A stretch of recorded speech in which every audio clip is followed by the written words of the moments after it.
ایران سے متعلق امریکہ کی یہ غلط اسیسمنٹ ہے کہ اگر خدا نہ خواستہ آیت اللہ علی خامنائی شہید ہو جاتے ہیں تو ایسا نہیں ہے، ان کا پورا سسٹم کولیپس کر جائے گا۔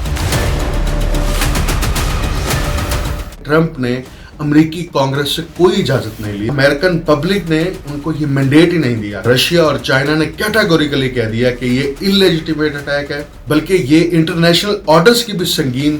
خلاف ورزی ہے۔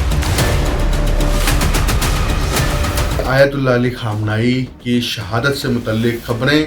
پھیلا کر ایرانی قوم کو بے چین کرنے کی کوشش کی گئی ہے، لیکن ایران کی قوم متحدہ ہے، یونائٹڈ ہے۔ آپ دیکھ رہے ہیں انٹولڈ سٹوری ود ڈاکٹر اکمل سومرو۔ ابھی برطانوی میڈیا نے خبریں نشر کی ہیں جس میں رائٹرز اور بی بی سی سر فہرست ہے، اس کے بعد CNN نے خبر نشر کی، اور پھر امریکی میڈیا نے بھی خبر نشر کرنا شروع کی کہ ایران کے سپریم لیڈر آیت اللہ علی خامنائی جو ہیں وہ امریکن اور اسرائیل کے جوائنٹ آپریشن کے نتیجے میں شہید ہو گئے ہیں۔ اور صرف یہی نہیں کہا، بلکہ اس کے تھوڑی دیر بعد جب یہ خبریں نشر ہوئی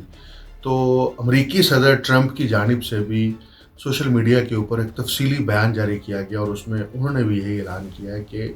ایران کے سپریم لیڈر آیت اللہ علی خامنائی جو ہیں وہ شہید ہو گئے ہیں۔ اب یہ سائیکولوجیکل وارفیئر ہے، کیونکہ جیسے ہی رائٹرز نے اور بی بی سی نے یہ خبر پہلے نشر کی اور شائع کی تو فوری طور پر ایران کی وزارت خارجہ کی جانب سے اس کا رد کیا گیا اور ڈینائی کیا گیا کہ نہیں، آیت اللہ علی خامنائی بالکل محفوظ جگہ پر ہیں اور زندہ ہیں۔ اور اس خبر سے کم از کم 4 گھنٹے پہلے جو ایران کے وزیر خارجہ ہیں عباس عراقچی، انہوں نے باقاعدہ طور پر NBC پر جب وہ لائیو ٹرانسمیشن کر رہے تھے وہاں پر ان سے یہی سوال کیا گیا تھا، تو انہوں نے بھی کیٹیگوریکلی اس کو ڈینائی کیا تھا۔ As far as I know, yes, they are alive,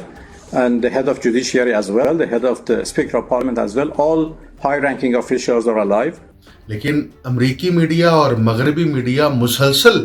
اس کے اوپر پروپیگنڈا کر رہا ہے، اور وہ پروپیگنڈا اس لیے کر رہا ہے کہ امریکن فورسز اتنی طاقتور ہیں اور اسرائیل دونوں مل کے کہ انہوں نے بالکل ایکوریٹ اٹیک کر کے ایران کے سپریم لیڈر اور سپریم کمانڈر کو جو ہے وہ شہید کر دیا ہے۔ اور پھر آگے سے یہ پیغام بھی دے رہے ہیں کہ اب ایرانی عوام جو ہے وہ اقتدار کو ٹیک اوور کر لے۔ میں نے اس سے پہلے بھی جو پروگرام کیا، لائیو ٹرانسمیشن بھی کی اور پروگرام بھی کیا، اس میں یہ میں نے ذکر کیا تھا کہ جنگوں کے اندر جو سائیکولوجیکل پریشرز ہوتے ہیں وہ بلڈ کیے جاتے ہیں، اور جب کسی قوم کے اوپر جنگ مسلط ہوتی ہے تو وہ سائیکولوجیکل وارفیئر کے ذریعے سے اس قوم کے اندر مزید بے چینی پیدا کرنے کی کوشش کی جاتی ہے۔ لیکن ایران سے متعلق امریکہ کی یہ غلط اسیسمنٹ ہے کہ اگر خدا نہ خواستہ آیت اللہ علی خامنائی شہید ہو جاتے ہیں تو ایسا نہیں ہے، ان کا پورا سسٹم کولیپس کر جائے گا۔ ان کی پوری ایک سٹرکچر ہے، میکانزم ہے، مجلس بنی ہوئی ہیں، اور ان مجلسوں کے ذریعے سے وہ اپنا اس سسٹم کو آپریٹ کرتے ہیں اور چلاتے ہیں، اور پارلیمنٹ بھی ان کی پوری موجود ہے، بلکہ پورے ایران کے اندر انہوں نے اپنے ایک سسٹم کو مضبوط کیا ہوا ہے اور ریٹیلیشن کی ہے بڑی سخت قسم کی ایران نے۔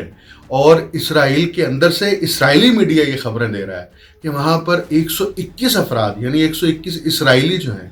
ایرانی میزائل اٹیک کے نتیجے میں زخمی ہوئے ہیں، اور ابھی جو رپورٹ کیا جا رہا ہے کہ ایک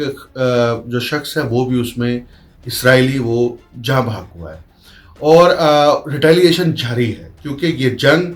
ایران کے اوپر امریکہ اور اسرائیل نے مشترکہ طور پر مسلط کی ہے، اور اس جنگ کو مسلط کرنے کے لیے ٹرمپ نے امریکی کانگریس سے کوئی اجازت نہیں لی۔ اس پر نیو یارک ٹائمز نے بڑا زبردست ایک مضمون لکھا ہے اور ٹرمپ کو اکاؤنٹیبل ٹھہرایا ہے کہ امریکن پبلک نے ان کو یہ مینڈیٹ ہی نہیں دیا، کانگریس نے بھی یہ مینڈیٹ نہیں دیا، لیکن کیونکہ ٹرمپ نہ جمہوریت کو مانتے ہیں اور نہ عالمی قوانین کو مانتے ہیں، UN سیکیورٹی کونسل کا جو اجلاس ہوا اس میں رشیا اور چائنا نے کیٹیگوریکلی کہہ دیا کہ یہ انلیجیٹیمیٹ اٹیک ہے۔ صرف یہی نہیں بلکہ یہ انٹرنیشنل آرڈرز کی بھی سنگین خلاف ورزی ہے، اور اس کی وہ صرف مذمت نہیں کرتے بلکہ یہ ایرانین قوم کے اوپر جو ایک جنگ مسلط کی گئی ہے یہ بالکل غیر قانونی ہے۔ اور UN سیکیورٹی کونسل کے اجلاس میں تمام ممالک جو وہاں پریزنٹ تھے انہوں نے بڑی تفصیلی جو ہے وہاں پہ گفتگو کی۔ لب لباب یہ ہے کہ آیت اللہ علی خامنائی کی شہادت سے متعلق خبریں پھیلا کر ایرانی قوم کو بے چین کرنے کی کوشش کی گئی ہے، لیکن ایران کی قوم متحدہ ہے، یونائٹڈ ہے، اور اگر یہ سانحہ ہو جاتا ہے تو ایران کی قوم اور زیادہ متحد ہوگی، اور زیادہ یونائٹڈ ہوگی، تو امریکہ کو ایک نئے چیلنج کا سامنا کرنا پڑے گا۔ مجھے ڈاکٹر اکمل سمرو کو اجازت دیجیے، اللہ حافظ۔